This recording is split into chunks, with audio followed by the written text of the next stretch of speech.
नाशिक जिल्ह्यातील मालेगाव येथे सोनार समाजातील चिमुकलीची निघृण हत्या झाल्याच्या निषेधार्थ संभाजीनगर येथे सकल सोनार समाजाच्या वतीने विभागीय आयुक्त कार्यालयावर भव्य निषेध मोर्चाचे आयोजन करण्यात आले.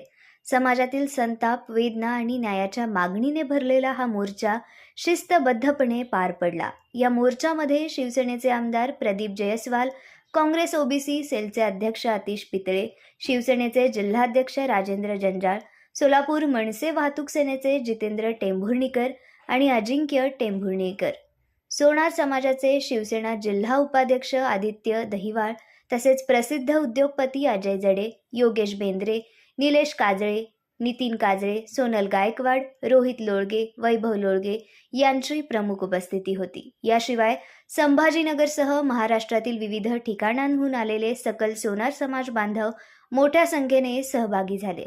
चिमुकलीला न्याय मिळावा, आरोपींवर कठोर कारवाई व्हावी आणि अशा घटना पुन्हा घडू नयेत अशी एकमुखी मागणी समाजाने यावेळी केली.